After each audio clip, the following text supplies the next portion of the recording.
ഇതിനു മുൻപും സമാനമായ രീതിയിൽ ശ്രീനിവാസൻ വിട പറഞ്ഞു എന്നൊരു വാർത്ത, അത് തെറ്റായ വാർത്ത വന്നിരുന്നു, വ്യാജ വാർത്ത വന്നിരുന്നു.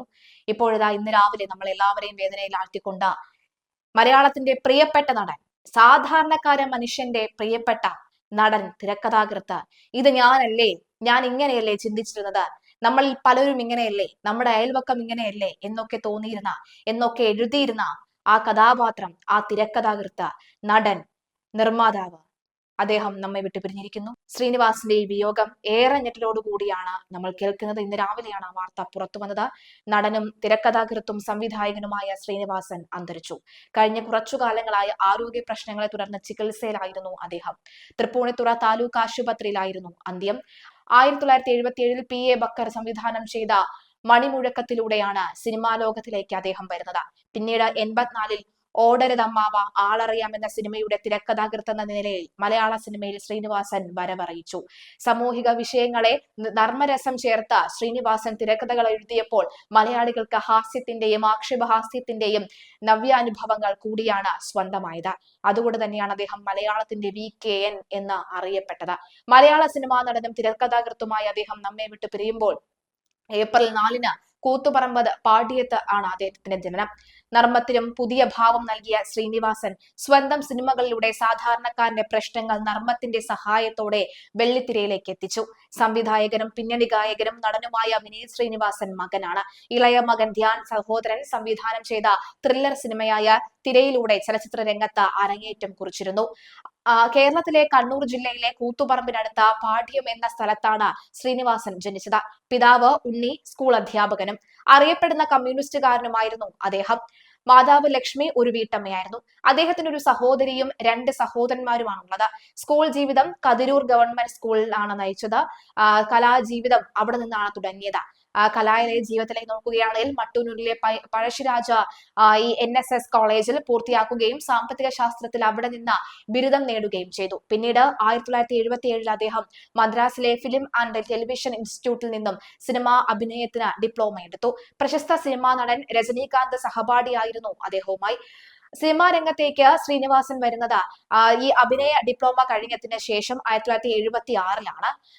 അതുപോലെ തന്നെ ഇൻസ്റ്റിറ്റ്യൂട്ടിൽ അദ്ദേഹത്തിന് അഭിനയ പാഠങ്ങൾ പഠിപ്പിച്ചത് പ്രധാനമായും അവിടുത്തെ അക്കാലത്തെ വൈസ് പ്രിൻസിപ്പൽ ആയിരുന്ന A പ്രഭാകരനായിരുന്നു. പിന്നീട് അദ്ദേഹം തന്നെ ശ്രീനിവാസൻ തന്റെ തന്നെ മേള എന്ന സിനിമയിൽ അഭിനയിക്കാൻ അവസരം കൊടുക്കുകയും ചെയ്തു. ഒരു മികച്ച ഡബ്ബിംഗ് ആർട്ടിസ്റ്റ് കൂടിയായ ശ്രീനിവാസൻ വിധിച്ചതും കൊതിച്ചതും, വിൽക്കാനുണ്ട സ്വപ്നങ്ങൾ, ഒരു മാടപ്പിറാവിന്റെ കഥ, KG ജോർജിന്റെ മേള എന്നീ ചിത്രങ്ങളിൽ മമ്മൂട്ടിക്ക് വേണ്ടിയും ഒരു മുത്തശ്ശിക്കഥ എന്ന ചിത്രത്തിൽ തമിഴ് നടൻ ത്യാഗരാജനു വേണ്ടിയും ശബ്ദം നൽകിയിട്ടുണ്ട്. അതുപോലെ തന്നെ പല്ലാങ്കുഴൽ എന്ന ചിത്രത്തിൽ നായകനായി അഭിനയിച്ച സാംബശിവനും ശബ്ദം നൽകിയതും ശ്രീനിവാസനായിരുന്നു. കുറച്ചു ചെറിയ വേഷങ്ങൾക്ക് ശേഷം ശ്രീനി 1984-ൽ ഓടരുതമ്മാവ, ആളറിയാം എന്ന സിനിമയ്ക്ക് കഥ എഴുതി. അദ്ദേഹത്തിന്റെ പ്രധാന വേഷങ്ങൾ താഴെ പറയുന്ന ചിത്രങ്ങളിൽ തന്നെയായിരുന്നു: ഗാന്ധിനഗർ, സെക്കൻഡ് സ്ട്രീറ്റ്, നാടോടിക്കാറ്റ്, വടക്കുനോക്കിയ യന്ത്രം, ചിന്താവിഷ്ടയായ ശ്യാമള, കിളിച്ചുണ്ടൻ മാമ്പഴം, ഉദയനാണ് താരം, കഥ പറയുമ്പോൾ, അറബിക്കഥ, ആത്മകഥ. ശ്രീനിവാസന്റെ ഒട്ടുമിക്ക വേഷങ്ങളും സിനിമകളും കേരളത്തിലെ സാധാരണ ജനങ്ങളുടെ പ്രശ്നങ്ങളെ ഹാസ്യത്തിന്റെ അകമ്പടിയോടുകൂടി അവതരിപ്പിക്കുന്നതായിരുന്നു. പലപ്പോഴും മലയാളത്തിന്റെ പ്രധാന നടന്മാരായ മോഹൻലാലിനോടും മമ്മൂട്ടിയോടും കിടപിടിച്ച് ഒരു ചില അഭിനയങ്ങളിൽ, പ്രത്യേകിച്ചും കിളിച്ചുണ്ടൻ മാമ്പഴത്തിലൊക്കെ തന്നെ മോഹൻലാലിനേക്കാൾ മികച്ചു നിന്ന പല സിനിമകളിലും കഥ പറയുമ്പോഴൊക്കെ തന്നെ മമ്മൂട്ടിയേക്കാൾ മികച്ചു നിന്ന അദ്ദേഹം തന്നെ ആയിരുന്നു എന്ന കാര്യത്തിൽ യാതൊരു സംശയമില്ല. എന്തായാലും ഇപ്പോൾ പലരും അദ്ദേഹവുമായി ബന്ധപ്പെട്ടുള്ള കാര്യങ്ങൾ പങ്കുവെക്കുകയാണ്. ഇന്ന് രാവിലെയാണ് അദ്ദേഹത്തിന്റെ മരണ വാർത്ത ഇപ്പോൾ അറിയുന്നത്. 48 വർഷം നീണ്ട സിനിമാ ജീവിതത്തിന് തിരശ്ശീലയാണ് ഇവിടെ വീഴുന്നത്. പക്ഷെ അദ്ദേഹം നമ്മെ വിട്ട് പിരിയുമ്പോഴും അദ്ദേഹം ചെയ്തു വെച്ച ഓരോ കഥാപാത്രങ്ങൾ ഇന്നും നമ്മുടെ മനസ്സിലുണ്ട്.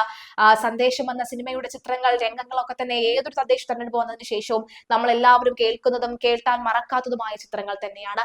അതുപോലെ തന്നെയാണ് ഈ ചിന്താവിഷ്ടയായ സീത, അതുപോലെ തന്നെ പല സിനിമകളും, കിളിച്ചുണ്ടൻ മാമ്പഴം, കഥ തുടരുമ്പോൾ, കഥ പറയുമ്പോൾ തുടങ്ങി നിരവധി ചിത്രങ്ങൾ. നമ്മളല്ലേ, നമ്മൾ തന്നെ ആയിരുന്നില്ലേ അദ്ദേഹം? നമ്മളുടെ ഓരോ ചിന്തകളും. അതുപോലെ തന്നെ എടുത്തു പറയേണ്ടതാണ് ഉദയനാണ് താരം എന്നുള്ള സിനിമ. ഈ സിനിമ അദ്ദേഹം പറഞ്ഞു വെച്ചത് പലപ്പോഴായി സിനിമയ്ക്കകത്തെ സിനിമയെ കുറിച്ചാണ്, സിനിമയ്ക്കകത്തെ പുഴുക്കുത്തുകളെ കുറിച്ചാണ്. അതിന് അദ്ദേഹം വലിയ വിമർശനങ്ങൾ സിനിമയ്ക്കകത്ത് നിന്ന് കേട്ടിരുന്നുവെങ്കിലും ആ സിനിമ വൻ വിജയമായി മാറുകയായിരുന്നു. അതെല്ലാം തന്നെ ശ്രീനിവാസൻ എന്നൊരു നടൻ, അല്ലെങ്കിൽ ശ്രീനിവാസൻ എന്നൊരു മനുഷ്യൻ മലയാളികൾക്ക് ഇല്ലായിരുന്നുവെങ്കിൽ ആ സിനിമകളൊന്നും തന്നെ ഉണ്ടാകുമായിരുന്നില്ല. അതായത് ഓൾ ഇൻ ഓൾ ആയിരുന്നു എന്നുള്ളതാണ്.